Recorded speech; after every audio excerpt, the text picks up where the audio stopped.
Drink the nog with fire and fury. Fa la la la la. Late to pool. Anyways, hey, welcome to the Christmas episode number 142, the 6th episode of our 7th season of the show, right here on Shaw TV. Our musical guest right in behind me, Astrid Lyre, a very talented guitarist and vocalist, well-versed in jazz as well as rock, and we'll hear some great tunes from her art rock project called Eleanore throughout the course of the show. Also on the show, for the local food scene, you might have heard about farm to table, but today we're going to look at farm to cable television. In particular, we're going to look at a documentary community project called Setting the Table, where a local filmmaker pairs up with senior citizens to create some video vignettes about food to be aired online as well as on TV. You'll be seeing one of those videos here in about 10 minutes. Now, when you hear the term bikers, your mind might go to the negative stereotype of biker culture, but we are going to flip the script on that today and introduce you to members of an international biker group whose mission is to fight and protect against child abuse. Very poignant stuff. Now, good old guy Santa Claus, he's got a pretty darn big job to do, and the reality is, unfortunately, he can't get to every family's household over the course of Christmas year to year. Thankfully, here in Nanaimo, he's got some helpers known as the Volunteer Nanaimo Christmas Angels. Not to be confused with the Volunteer Nanaimo Charlie's Angels, who are off fighting Ebenezer Scrooge's crime and that sort of thing. But yes, know where to find out about the Christmas Angels, how they're helping local families, and how you can get involved as well. We'll also check in with the Nanaimo District Hospital Foundation and their annual Light the Trees campaign, where the foundation seeks to raise money for medical supplies and equipment at NRGH, as well as helping other care providers in the Central Island region as well. Why is the campaign called Light the Trees? Make sure to stick around to find out the illuminating answer. The illuminating answer, yes. And if you want more jokes about electricity, make sure to cast your votes. One of the things, I got a applause from Scotty about that one. One of the things now I'm not very good at, as well as jokes, is staying light for the holidays. I have 4 cartons of eggnog. This is number 4 here so far. So thankfully, I'm very happy to say I've got some folks in to demonstrate how to make some next level gingerbread, which I will try to be dumping some of this eggnog here as well. Looking forward to that. But first, just imagine if Santa Claus, if all his gifts were actually fair trade. Well, there is a society doing that right here in Nanaimo. They could probably teach the big man a thing or two. So, show! Merry Christmas to you. Welcome to the show right here on Shaw TV.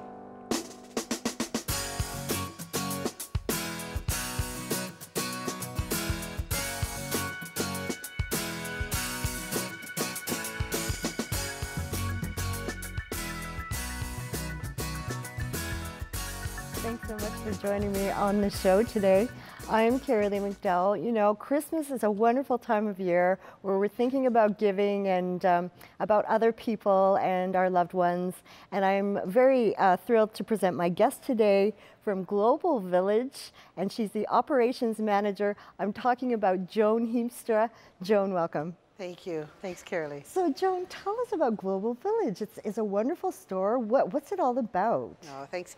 Global Village is a non-profit society. We've been active in Nanaimo since about 1976 as an educational program, and since about 1997 we've been doing seasonal sales. So our stores open from about mid-September now till just before Christmas. Because we're seasonal, we tend to move around. We have to pop up wherever we can find an empty store for that year. So this year we're in Norred Plaza, which is the little mall right in front of Costco. Oh. We're right between Nori Sushi and Salvation Army. Wonderful. And we're there till December 23rd this year with lots of fair trade treasures. Fantastic. So what is fair trade? What does that mean? Fair trade is when the merchandise, when the products that you're buying have been paid for a fair price. That means that the workers have gotten a fair wage. That means that the artisans have got a bit of a profit. Every business needs a bit of a profit. It means that the business has respected their environment. There's been no child labor, and there's transparency and integrity with the contracts as well. So it also has a component of poverty reduction. So a lot of these are international. We're buying from all over the world right now. We must have 40 different suppliers. Many of them are cooperatives where individual artisans, families, villagers get together and sell through a cooperative, and we purchase from them. What kind of countries would these be? What kind of countries are you purchasing from? Oh, exciting. We've got lots from Nepal. Wow. Nepal's got a lot of popular products. Mm-hmm. We have Kyrgyzstan, Afghanistan, India, Indonesia, Vietnam. How much time have you got? We've got a lot of different countries. It's really exciting, and there's so much to choose from in the store. Now, what kind of items do you have for sale in the store? Well, I brought a few samples that we have right now. One of our popular items is the bat. basket here. We've got piggy banks, slippers, lots of scarves, and some of the olive oil and some seasonings are popular gift items. One of my favorites is the cushion covers that we have. We've got a range of different colors from different countries. This one is from Thailand, and you can just see the detail workmanship is just amazing. So Wonderful, we've got vibrant, beautiful, bright colors. and quite a range in styles too, Yeah. with the different cultural techniques. Yeah. Well, it's Yeah. wonderful. And you're also giving these shop owners from other countries dignity, right? Yes. Yeah. When you pay someone the fair price, it helps them stand a little taller, helps them build their business, gives them security, and gives them, the dignity. We respect their culture, we respect their crafts, their techniques. We don't ask them to make things that we can get here already. We're looking for some of the beauty in some of their artisan work. Why is Global Village important as a store in Nanaimo? You know, I've been doing this for a few years, and as you get to communicate with the vendors, you really get to hear some of their stories. We've got some suppliers that exist only to provide work for women who've been rescued out of the sex trade. And that's a huge problem. We've got a couple suppliers that do that. We have groups that when the earthquakes hit Nepal, they struggle to survive. And one of the best things we did for them was to maintain or even increase our orders.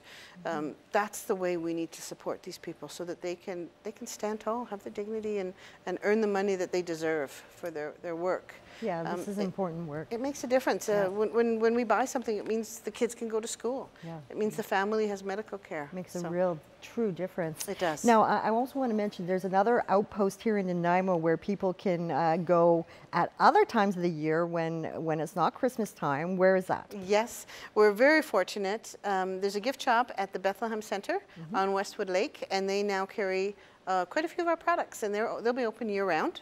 This is new for this year. This is their first year. They've been open 1 year, and it's kind of nice that fair trade products can be located there all year as well. Okay, well, we have to start wrapping up here, but quickly, just wanted to ask you, what are the plans for the future for Global Village Nanaimo? Well, there's so many opportunities.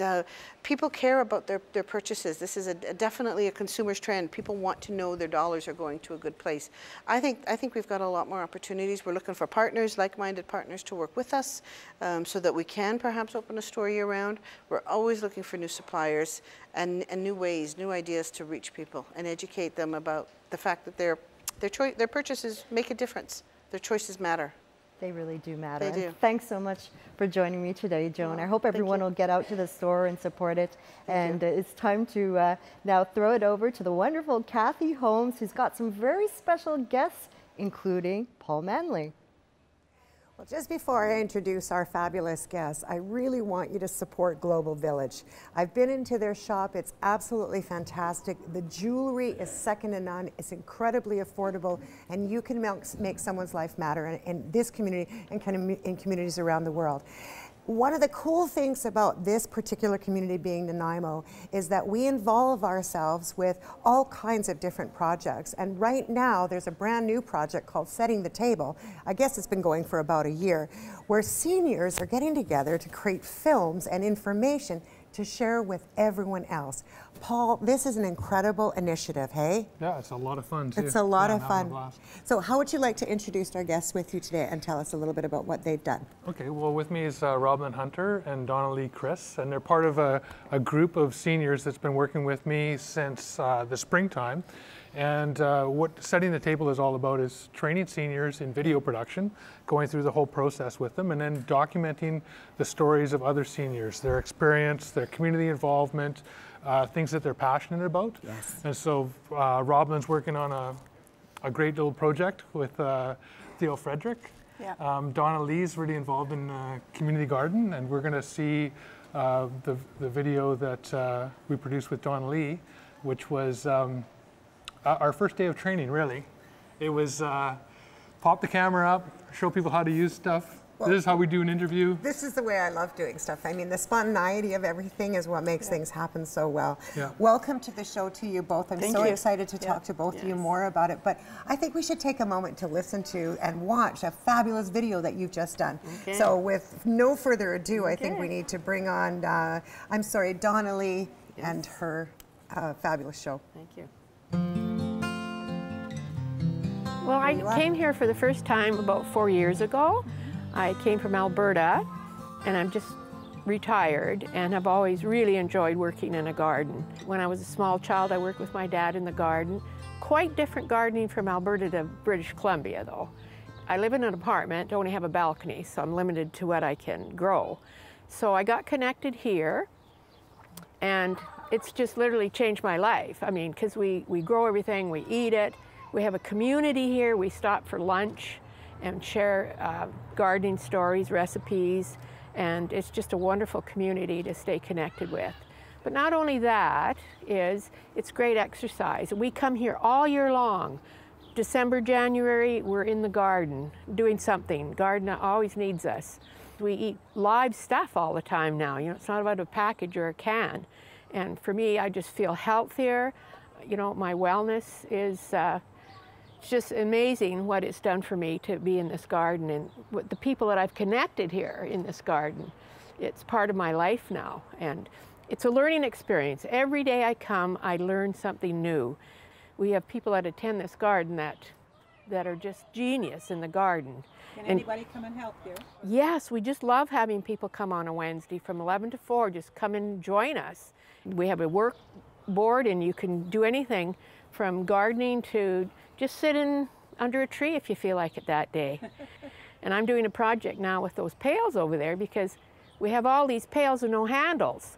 So I'm repurposing how to make handles for all these pails, because our gleaners will be using them to be picking apples and pears and plums and all that stuff. We get all that resource too from the gleaners, comes into community kitchen and community gardens here. So it's a never-ending resource, and it's free. That's what I like about it. It's free. We share everything that we have in the harvest here, and when we harvest, and let's say if there's 6 workers, volunteers that day, we split it 6 ways. If there's 10, we split it 10 ways. And of course, in September, August, we have lots, even, you know, to give to other people and give away to people that need it. So there's always a good crop of vegetables coming out of our gardens. And we really care about people. Like if somebody doesn't show up on a Wednesday for a week or two, then we wonder, well, where is that person? What's happened to that person? So it's more than growing vegetables. And for me, I always say I'm closest to God when I've got my hands in the dirt. Learned that since I was a child. But community gardens is probably one of the most important things in my life right now, because it's my well-being, it's my goodness, it gives me nutrients, it gives me something to do every week, and it's a social aspect for me, really.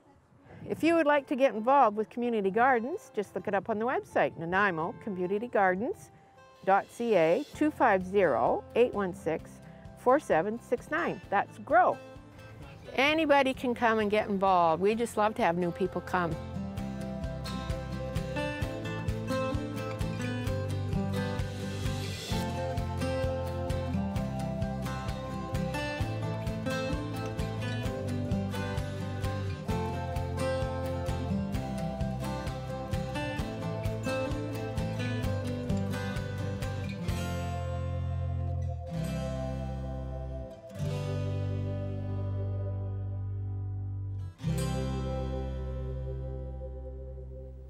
Donnelly, that was amazing. Thank you very much. What was that like? What a great experience to be out in the garden doing all the things that you're doing. Amazing.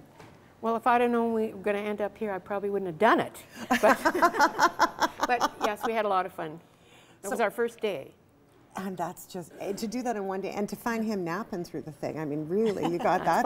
Paul, you got that really well. My cameo. That was your cameo. Great job, fantastic. Thank you. So I'm just curious, Roblyn, yours is going to be different, because yours is about bees and beekeeping and all of that. So tell us a little bit more about that, and about the Frederick's Honey Farm, or how all of that stuff transpired. Well, I've been involved with Theo Frederick for a number of years with bees, and I learned all about beekeeping through him. And it was just natural that that would be a video I'd like to do. So it's about his his experience, his young experience with bees, and how he grew up with that, and how, you know, all the way through to where he is now. Wow. And that he is passing it on to his son. So it was quite exciting. And how old is he now? Oh gosh, Just around I it. think he's around 83, Wow. 84, something like And that. he still goes out there all the time. Oh, he's got, I can't remember how many hives he has, but he has a number of hives. See, I'm impressed by him. I'm terrified of him at the same time. I'm Yeah. so frightened of bees, that whole idea of Yeah. being stung and all of that. So Paul, this project is a year project, right? March to March, Yeah. and so you're kind of coming to the end of it. How many films are you guys all making in total? We've completed 2. We've Okay. got a 3rd one that's almost done, and we're doing 7 in total for this run. Wow. Yeah, it's a project in the Nanaimo Food Share, and so Right. Yeah. we're working on funding because there's a whole bunch of other ideas, like a very active group that's just pouring ideas about different things we could be doing in the community. Seniors are involved all throughout our community, Yes. and involved in food things and Yeah. passionate about, you know, fermenting foods, working with loaves and fishes, all the different organizations that people are out volunteering for.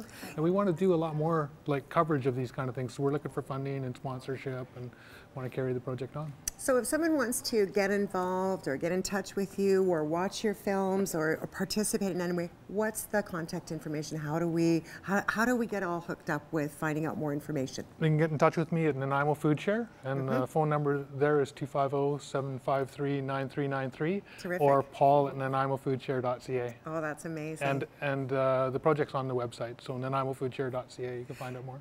Nanaimo Food Share is just so amazing. There's no question about it. There's such a great team there. You guys have done an awesome job. Way to show Nanaimo what's really going on. Fantastic. Thank you for everything. Next up, we're going to see Matt Carter. He's going to, I don't know what he's going to do because he's so fabulous. We're going to find out when he gets there. It's all yours, Matt. I'm not quite sure what the fabulous, but do myself. What I think is fabulous is, Cathy, your work there with Paul, and again, our great foodie filmmakers, Donnelly and Roblin. I got to say, one of the easiest ways for improve your own health and healthier community is to eat local food, support local farmers, get into gardening, and so really wonderful to see that through those videos as well. Congratulations to all of you. All right, I want to say a big shout out again to our show's producer, Kelly Robinson, who is a very wonderful, large-hearted advocate for pets, our furry friends and companions, and she passed on to me before the program that the Nanaimo SPCA currently has an overload of small animals who right now need homes. But first, before we get into this, I want to remind folks, pets are not just a Christmas gift. They are a commitment, a lifelong investment, but I'm sure, as Kelly would agree, perhaps the best investment commitment you could ever make. So we need to look at some of those cuddly critters right now. My man Dax, a bit of a cuddly guy himself. Let's throw this. Oh, look at those cats up there. How can you not want to keep tabs on those tabbies? Tamsin and Phoenix, not brother and sister, but definitely a bonded pair, looking for a family to take both of them in. Still very, very playful and give love bites, so families with small children, other pets might not be a match, but others a dream duo. And whoa, someone get me a carrot. We're also got some bunnies to talk about. 2 of them, Harold and Hershey, as well as Harvey and Huntington. A fine use of the letter H for all these guys. Oh, they does not get much cuter than that. Harold and Hershey, they're bonded together, so they must go together to a home, but Harvey and Huntington, there's those guys right there, Harold and Hershey. Harvey and Huntington, who you just saw earlier, they need their own homes because, like me, they crave attention and love being on community television. Those are some absolutely beautiful, that is right there. As mentioned, pets are a commitment, but even with rabbits, you should be prepared for a 10-year commitment, but oh, what a fine, awesome time it is. So if you want to find out, to meet these guys you're seeing on the screen, or if you want to get some answer for your questions about pet adoption, you can visit the Nanaimo and District branch of the SPCA. They're at 156 Westwood Road. Give them a call at 250-741-0778, and also check out information on their Facebook page and social media as well. So wonderful stuff again there for the Nanaimo SPCA. Maybe get some beautiful critters in your house this holiday season. All right, coming up shortly, we're going to meet the Volunteer Nanaimo Christmas Angels, as well as meet some bikers with a very, very strong and poignant program. But first, it is time for some music. And the first of 3 songs in the program from Astrid Lyre coming up next. From the art rock project Eleanore, this is A Feather Falls, live on the show on Shaw TV.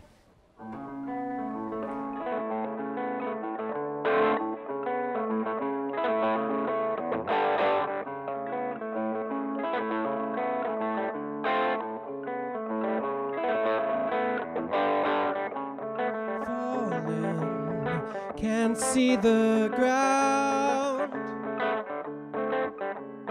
Darkness surrounding everything. the thrill of flight is an illusion. 'Cause birds like me have no wings, can't lift myself. My weight pulls me down each time I try to flap my wings. Another feather falls to the ground. Oh,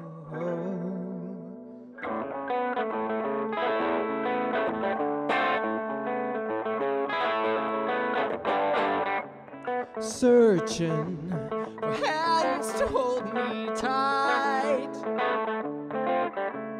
I'm lost in a dream, but I can't wake up.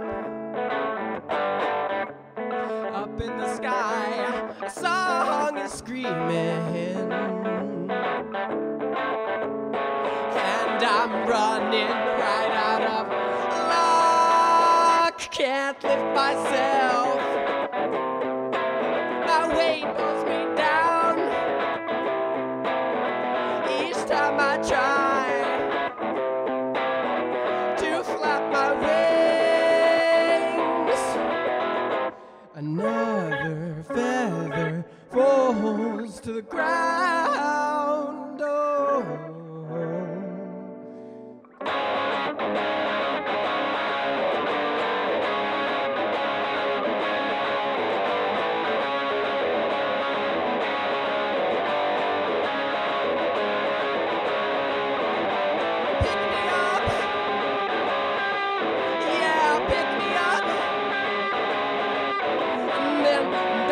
My head on the rocks below. Pick me up, yeah, pick me up, and then send my useless spirit home. Can't lift myself, my weight pulls me down each time I try to flap my wings. I can't lift myself. My weight pulls me down each time I try to flap my wings. Another feather falls to the ground. Another feather falls to the ground. Oh, oh, oh.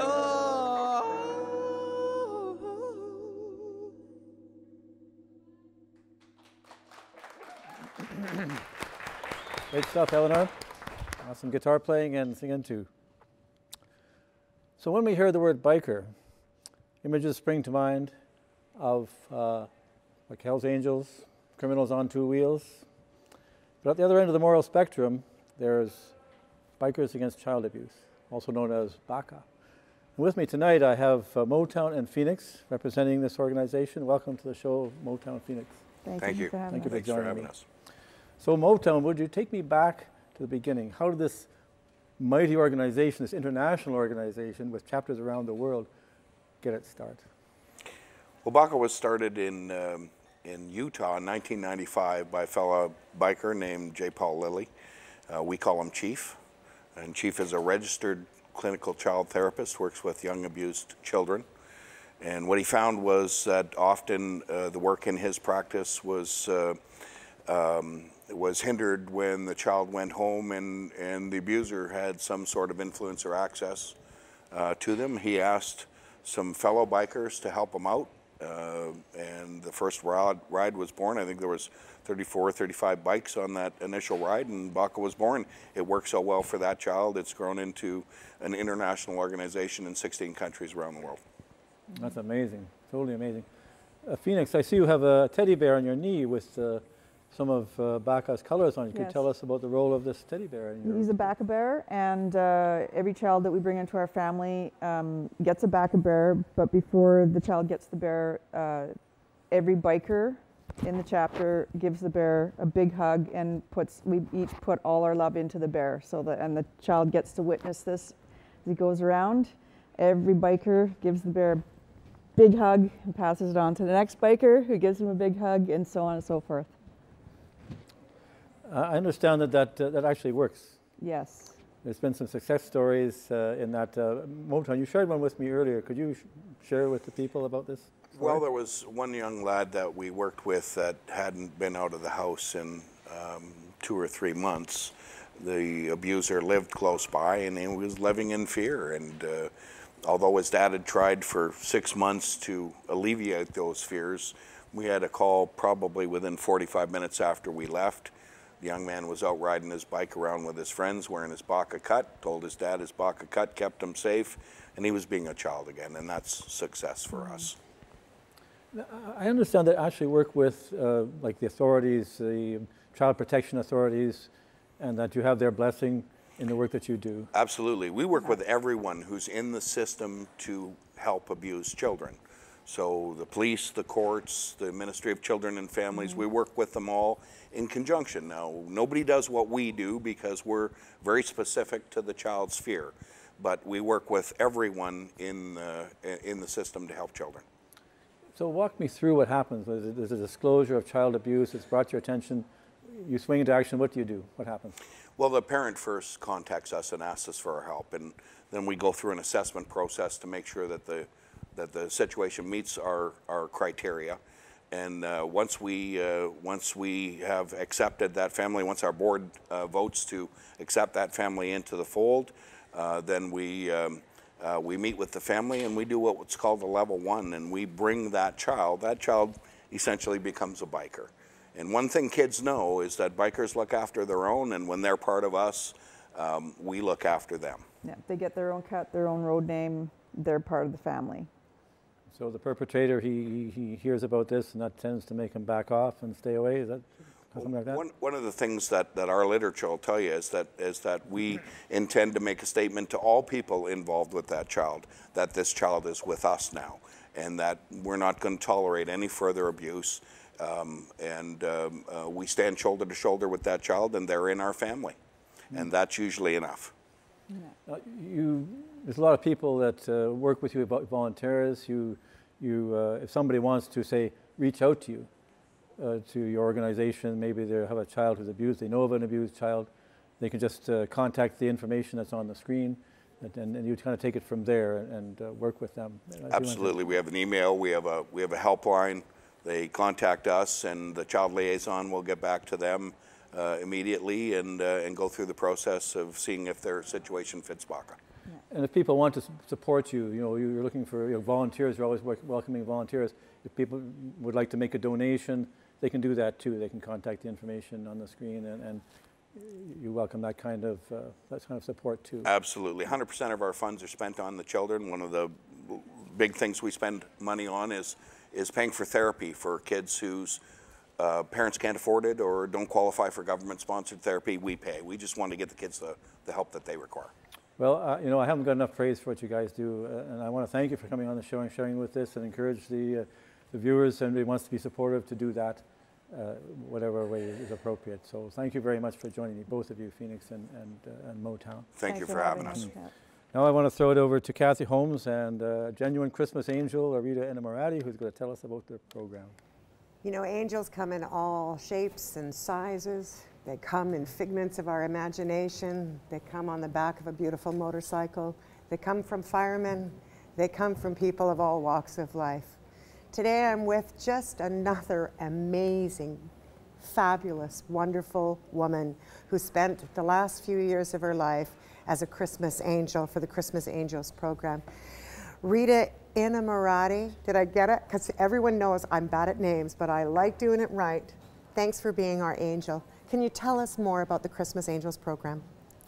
Well, we've had the Christmas Angel program for about 10 years now, and what we do is we match angels, and that can be anything from corporate to any individuals that want to help a family in need. Yeah. And that's about all we do here is we match them and set them on their way to do some shopping and take care of a family. So, you know, it's a bigger process than that, right? In the sense that, you know, we find the family, or the family finds you through, I'm assuming, through Volunteer Nanaimo, is that right? No, actually. So how does that all work? Because it would be easy to kind of assume a lot. So tell us more about, like, how do you find the family? Well, we work with agencies and schools, and we get families from them. So the families are vetted. You can't just phone Volunteer Nanaimo and say, I'd like an angel. As much as we'd like to do that, we just can't. And, you know, we just don't know anything about the family when they're calling in. Not to say that anyone isn't in need, but we like to have a little bit of assurance from a worker, from a social worker, or from a teacher that they've been working with this family, they know the family's in need. And the other thing is that we like to make sure that, you know, they're not going to 2 or 3 different agencies to try to get Christmas taken care of for them. So yeah, I understand.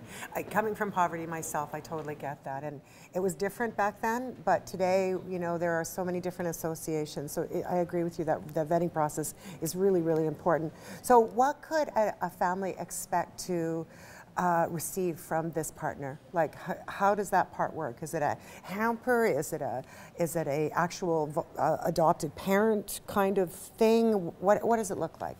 Well, first of all, most of our angels are anonymous, and our families are protected, confidentiality, vulnerability issues. There's a lot of different reasons why there's anonymity there. What they can expect, well, that's pretty much up to the angels. We have, I mean, if you could see some of the hampers, you would just be gumstruck, really incredible. We've had deliveries where you look at it and you're just like, wow, there are like 10 kids in this family. No, 3, and it's like, wow, you can be my angel next year. The generosity, though. The generosity is amazing. You couldn't believe it. Nanaimo that blows my mind how much generosity there is here. So, just out of curiosity, why did you get involved? What was it that made it so cool for you to step in? Well, I think probably because I came from a background similar to yours, where you know, we had some family tragedies, and we were left. My mom was left with 4 kids, and way back then, I won't say how far it was. You and me both, babe. But we sure didn't have the kind of support that there is now, even like financially through the government. We just didn't have that. So it was pretty lean years for just after that. So that first Christmas, when we each got one present and we didn't know where it came from, that was pretty incredible. And I remember my first gift that I got then, and it was a world globe.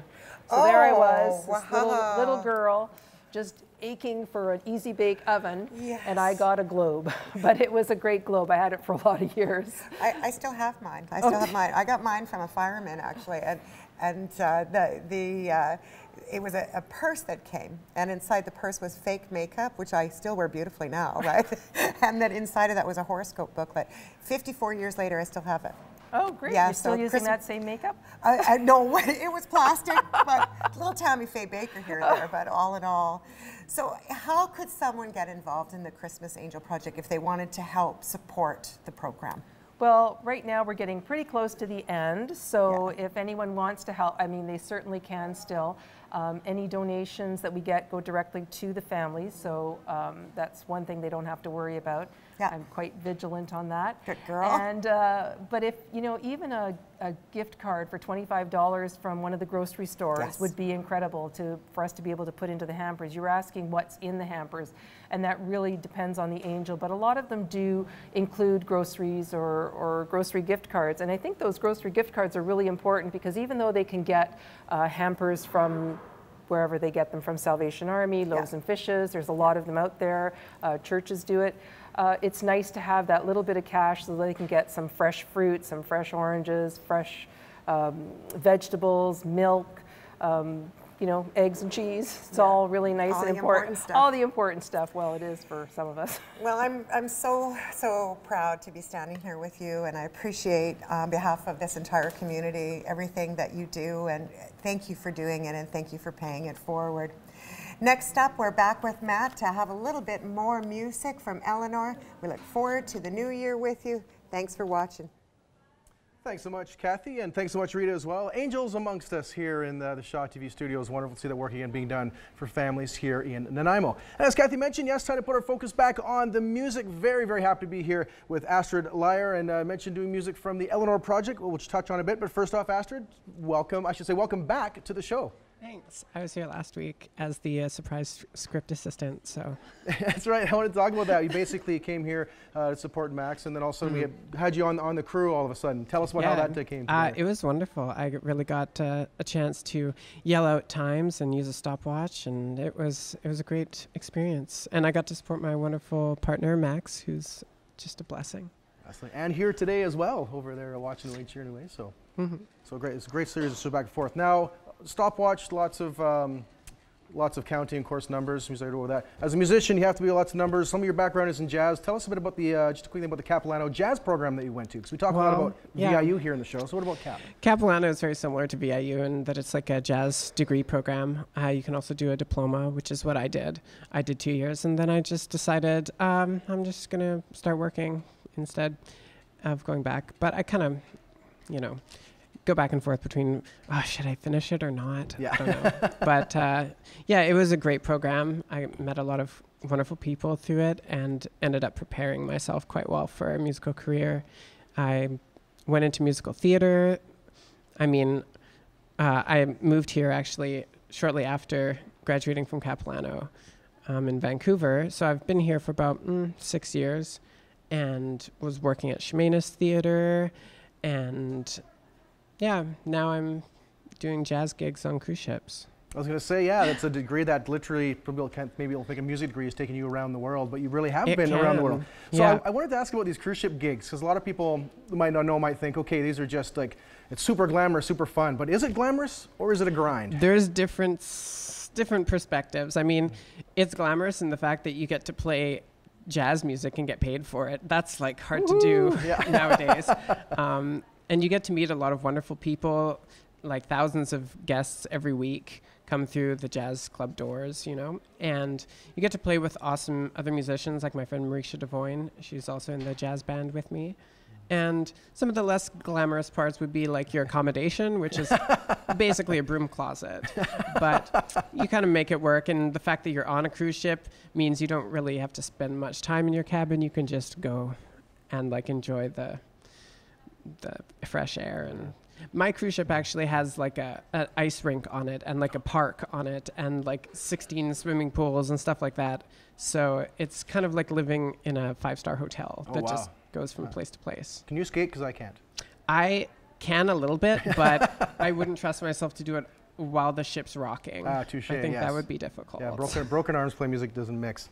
Let's take it back from the cruise ships back here to Nanaimo, and we mentioned the Eleanore project, which sort of has been as a formative band and now also as a solo thing. So tell us about how that got together and what's the status of the Eleanore project now? Well, I originally started the band as kind of an outlet for my original music, which I hadn't really done before. I mostly did side person jobs as a kind of a gigging guitar player, you know, but I wanted to explore my creative side again, and wrote a bunch of songs, recorded an album within, a year, and it was cool. It was like our first real project to show the world, hey, this is me.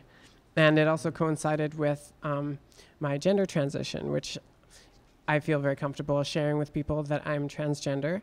And a lot of the songs on my album feature some of those themes like depression and angst and, realizing who you really are. And the last song I'm going to play tonight, Who's This Man, is actually very clearly about my gender transition. Yeah. I know they're giving me sort of the wrap up here. I do want to ask you 2 more quick questions because I think it's important. I guess I should say, so for me, I'm asking the question, what is more important? For you to write songs about the transgender transition or for other people to hear songs about the I think transgender it's identity? important for people to hear more representation about themselves in the media, especially music, different trans artists like Laura Jane Grace, for example, or, you know, my partner Max Pite is another local trans musician.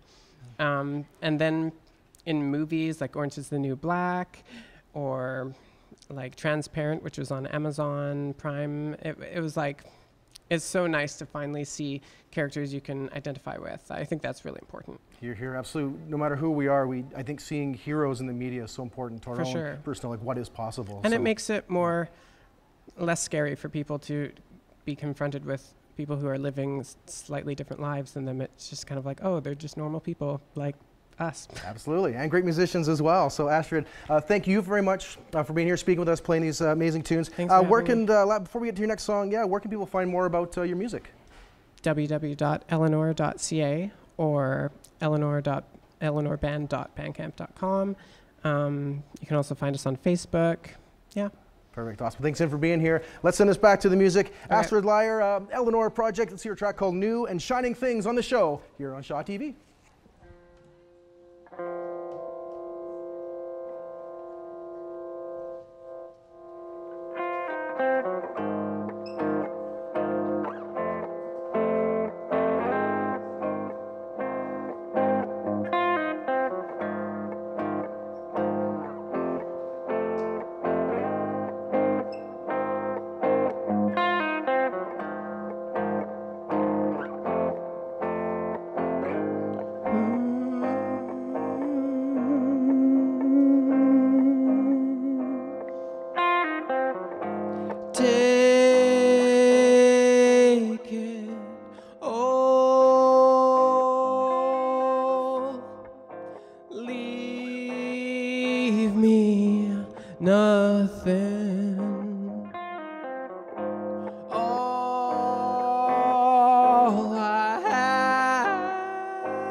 New and shiny things, they say we can't survive without new and shiny things. They say we can't survive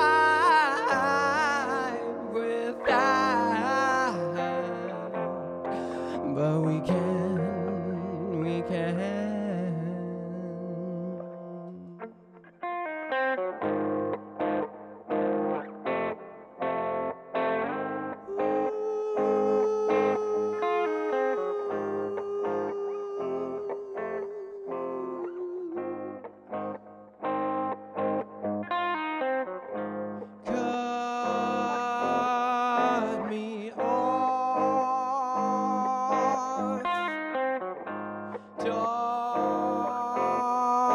Me away. All I have is all I need. They say we can't survive without new and shiny things. They say we can't survive without new and shiny things. They say we can't survive without, but we can, we can.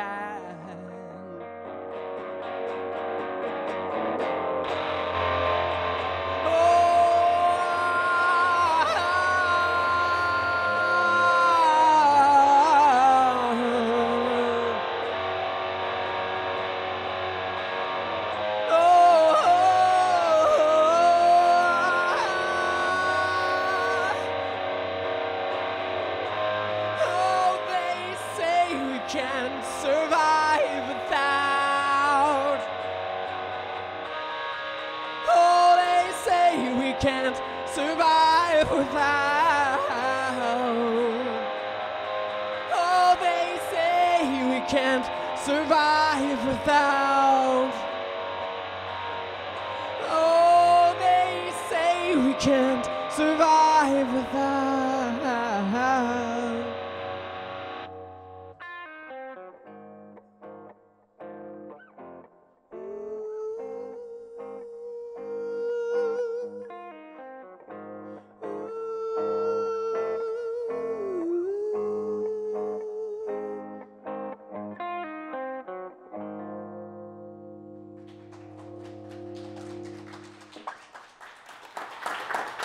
Some great sounds there from Astrid and Eleanor. Wonderful sounds. Now, Christmas time is the time when people think of giving donations to important charities, and you know, the Nanaimo Regional General Hospital is a very important place in our community where we go when we're sick, when we're injured, when we're delivering a new baby. And I'm very excited to present my guest, Janice Perino, from the Nanaimo District Hospital Foundation. She's the CEO. Janice, welcome. Thank you. Welcome. Thank you so much for having me. So I want to hear about the foundation. Tell me about it. What's it all about? Well, thank you for asking. Our role is really to support the hospital. We raise money for medical equipment, staff education, and patient comforts. We do it not only for Nanaimo Regional General Hospital, but also Oceanside Health Center, Dufferin, as well as Trillium and Eagle Point. So we really support the community by buying the equipment that the government is just not able to purchase. So we take care of the big things like the CT scanner, the MRIs, the other medical equipment that you don't even think about, ultrasound machines. So this year we have been asked by the hospital to raise a lot of money. They actually asked us for over $500,000 for a variety of pieces of equipment, everything from surgical lights to ultrasound machines to upgrades for the MRI. And it just helps so many different departments, and they can't buy it without our support. So the public's been wonderful. And this year our goal, this is our second year, so we were trying to raise $525,000, and people would have received this brochure in the mail. And it's about the campaign. And what it is every donation that comes in, we try to light a few more bulbs on the Christmas trees that are outside the Nanaimo Regional General Hospital. So you'll see it's not fully lit yet. We're about 70% of the way there. So we're just at about that 400,000, and we need to raise an additional 125,000 to get to the 100%. So we're after 125,000. Yes. So we're making an appeal to the community for that money. That's right. So you know, what kind of services do you provide throughout the year as well? Like, is it mostly about raising money for the hospital, or are there other services? Good question. Yeah. Well, one of the things that people probably don't realize that a lot of the staff want to go to different conferences to improve their skills, learn how to work new machinery, learn new methods of nursing, or whatever the situation is. We help them to get to that type of education. Sometimes we bring it to Nanaimo. Sometimes we send people out. We pay for all of that, of course, as well as patient comforts, little things for our seniors and for our children. We make sure they get quilts or teddy bears, those kinds of things that happen. So there's all sorts of wonderful things. But most of our work is really about equipment, and it's vital. You know, you want the very best equipment when you go to the hospital. We're going to make sure that it's there. And this community is prepared to support. So we're just thrilled to be a part of that, and so thankful to, you know what, without Shaw, we couldn't be here telling the story. So you're part of the help to us. Wonderful. Well, you know, I think of the children and all the adults and seniors and everyone that's using the hospital for so many different reasons throughout the year.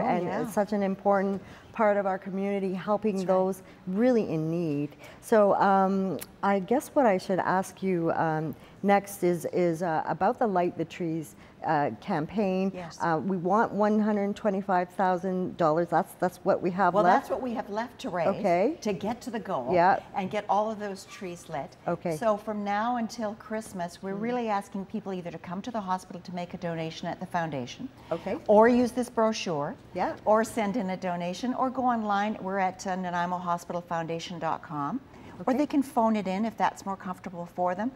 But if possible, do it soon, and we'll get there, and we'll get to that goal. We'll buy all the equipment the hospital's asked for. Wonderful. We want to get those MRI machines and ultrasounds and get those repairs made. Absolutely. Everything that we need. We're there. You bet. Thank you. Well, I guess do you have any last thoughts to add? Is there anything we haven't touched on, or anything else you would like to say today? Well, I think the most important thing is to thank all of the people who have already donated. We've received hundreds of donations to date. Wow. And all of those people that send in donations, it is just so meaningful for all of us, and we're just thrilled. And for goodness sakes, come by and see us at the hospital in the foundation office, and we're just thrilled to be there and to be a part of what good healthcare is all about, and to support our hospital. The staff are amazing there. So and they sure are. Well, thank you so much, Janice, for joining me today. Thank you so much. We're going to now pass it along for some wonderful Christmas cheer recipes. I'm not going to spoil the secret. We've got Jane Vinet for you next. Thank you, Kerilie. Today, Island Sodaworks Bistro, one of the most innovative new restaurants in Canada, according to Huffington Post, has been doing a lot to bring around zero waste, farming advocate, and preparing tip-to-tail peasant fine dining. I'm very excited today to have as my guests Mandolin Jonathan and her daughter Coco, owner and head chef at Island Bistro, and we are going to be doing a traditional gingerbread. Welcome. Thank you. Thank you. So, I mean, when I heard that we were doing gingerbread, I immediately thought houses and candy and all that stuff, but this actually looks really cool. So, Mandolin, share a little bit about what this is all about. Yeah, so this is, I mean, we all know about the traditional gingerbread that tastes a little bit like a graham cracker and is dry and cardboardy. And I love ginger, and I love rich, burny ginger, and I love traditional, gorgeous gingerbread. So I thought that what I would do here is bring a really nice, basic recipe for kind of a ginger quick bread, and then show you some really fun ways that we can use this. So this is actually an anti-inflammatory, totally traditional, farm-to-table gingerbread. All right. So do you like gingerbread, Coco? Yes. All right. I love gingerbread. Okay, why don't you tell us, we've got some interesting ingredients on here. Some of them I thought were pine cones, but I'll let you share. So starting here, you know, I think that the secret to any good baking is freshly milled flour. And you'll see, like, we've got all the really nice things about the flour. So we've got the hull and the bran. And what we've milled here is a little bit of farro. And farro is really interesting because it's actually 3 grains. It's einkorn, emmer, and spelt, which is the holy trinity of the precursors of wheat. And just for a comparison, we've brought some regular wheat grain. So this is your commercial wheat grain that you would get in Rogers wheat or whatnot. And you'll see that one's a lot bigger. It's a lot more standardized. It also causes a lot of inflammation for people. So we're using the traditional farro, and we're milling it ourselves because we want to kind of reduce some of those inflammatory aspects that people get from wheat. Commercial flour that you buy obviously has the oils and the aminos and the bran taken away to make it shelf stable, but in that you kind of lose some of those dietary properties that help you digest it better. So we've just milled it fresh ourselves. Now, can you tell me, if someone, I know we hear a lot about people going gluten-free today and people with celiac, can they eat this kind of flour? So a celiac could not. A celiac has a definite like medical definition. There is no wheat they can have, but a lot of people will find that they have an intolerance to grains. I'm one of those people, and I tried to move into gluten-free, and then I realized that gluten-free was causing me issues as well. So, you know, I find that I can only eat things that are milled and usually have heritage grains. Okay, now when you say milled, do you mill this yourself? Yeah, we milled it this morning. Oh, wow. Okay. So, but it's really easy to do. You'll find they have little hand mills at the Sally Ann all the time. Super easy, super fun. So we're just going to add 2 cups of freshly milled flour. Okay. Here's some baking soda. You know, I like allspice, so I'm going to add a lot of that. I like it better than cinnamon, so I did more allspice, 2 teaspoons of allspice as opposed to allspice cinnamon, because the cinnamon you get at the grocery store is a little bit bitter, and I wanted that rich sweetness, and a little bit of fresh nutmeg. Okay. Do you ever help Mommy when you're at Island Sodaworks in the kitchen? No, but it's... Do you eat there?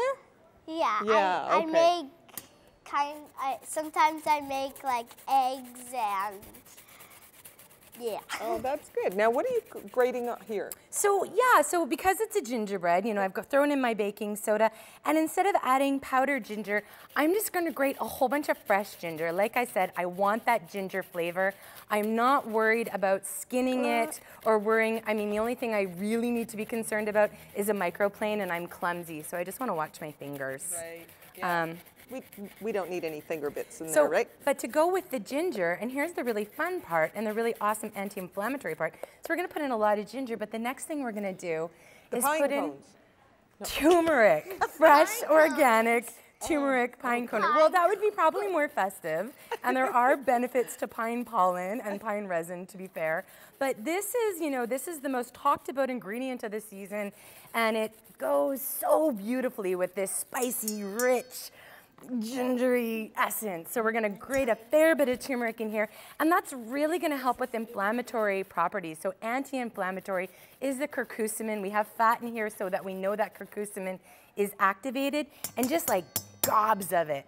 And then lots and lots of chunky, let's open the chunk up really big, chunky fresh black pepper, which is also really beneficial for getting this. I'd like to talk a little bit about the other ingredients on the table, the lard and the whey. Yeah, so we're gonna do a quick mix of our dry ingredients, but yeah, let's talk about lard and whey, because this is kind of a little bit different. So instead of, you know, our traditional buttermilk or milk and butter, we've brought whey, which is a byproduct of our cheese making. It's really easy to make at home, so we'll just throw that in there.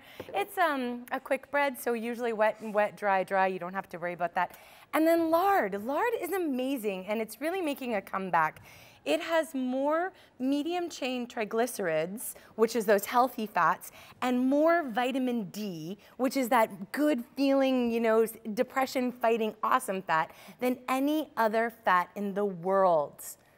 Like, and it's heat stable, and it can taste like bacon or make your pastries gorgeous. So we render it ourselves from the pigs we raise.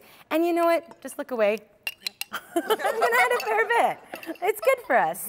And then the last thing I wanted to show us really quickly is here I have, you know, a cup of sugar, but I'm actually only going to use about half a cup of brown sugar. So really not much sugar at all because of all this gorgeous allspice and ginger, and I forgot the eggs, and all sorts of yummy, delicious things. So we're going to mix this up really well. And then we're going to have to, through the magic of television. And then, well, the last thing I want to do is lots and lots and lots and lots and lots and lots and lots and lots and lots and lots and lots of molasses, because that's the secret to a delicious, good gingerbread. And then mix, mix, mix. Through the magic of television, we have created. Whoa, look at this. And then Coco has a job here.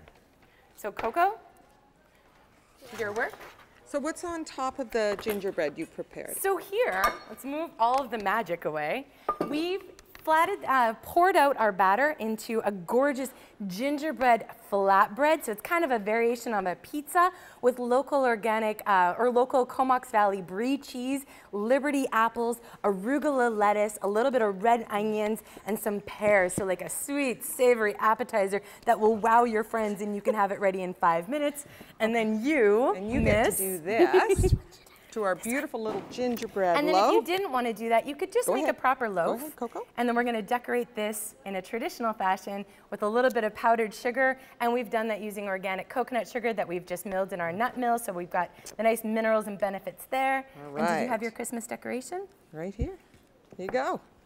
And voila. Gingerbread. Voila. All right. Now, I think Matt has waited long enough. He's anxious to try this. So it just doesn't even begin to describe how good I'm trying this now. We hope it will be totally delicious. I think there's no chance. Okay, I'm gonna get Charlotte. I want you to come around here. All right, so Coco, why don't you hold this up to the camera for me? All right, so now with a smile like that, you should say it's instead of a mug of cocoa, it's Coco's mug. Showing off the gingerbread. I should put. All right. Yeah. Okay, we'll give Matt a taste, and then we'll all fight over the rest. Exactly. I'll take one taste in here. This is awesome. Oh yeah. Oh, go over there. Uh-oh. We lost Did you our like piece. it? So I guess it was good.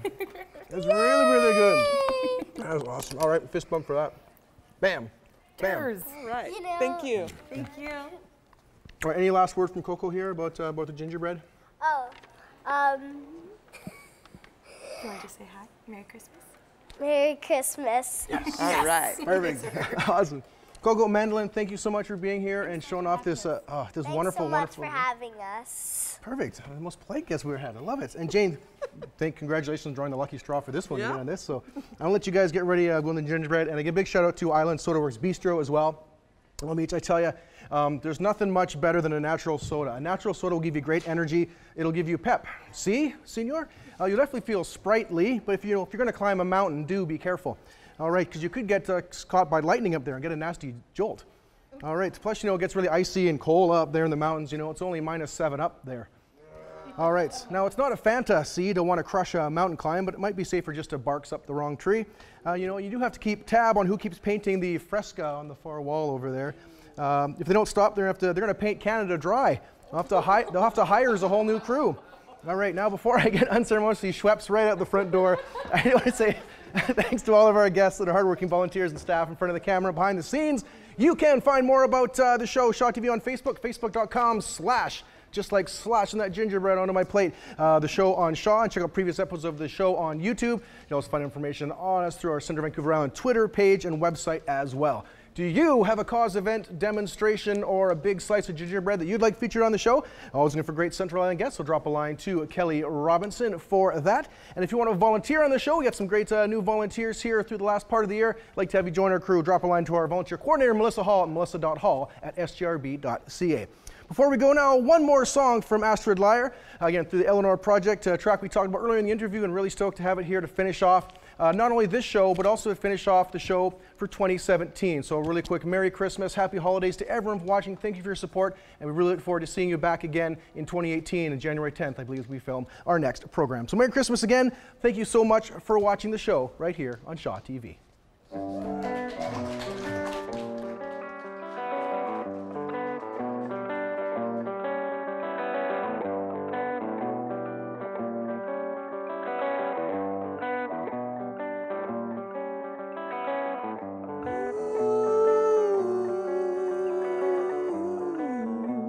There's a shape in the mirror and it's darkened me. Touch of its lips and I'll disappear completely. You gotta pull yourself away before it's too late. Nothing left to lose by tenderness. I can see who I am. I can see who I am. Who's this man?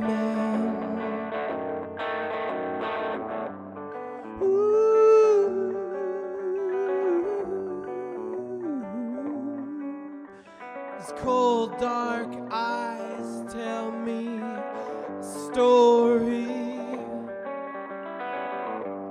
A flick of his wrist and he'll break my neck.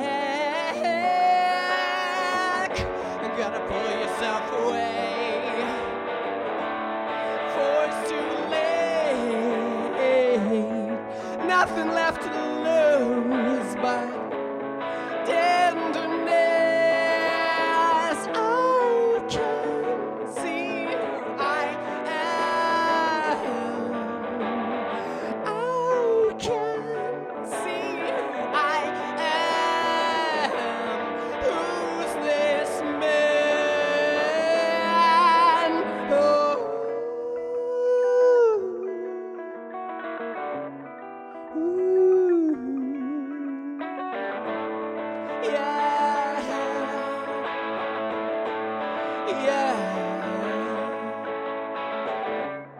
I try to be strong. Can't wait to say goodbye. Change is slow to come. Happiness is freedom.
Merry Christmas.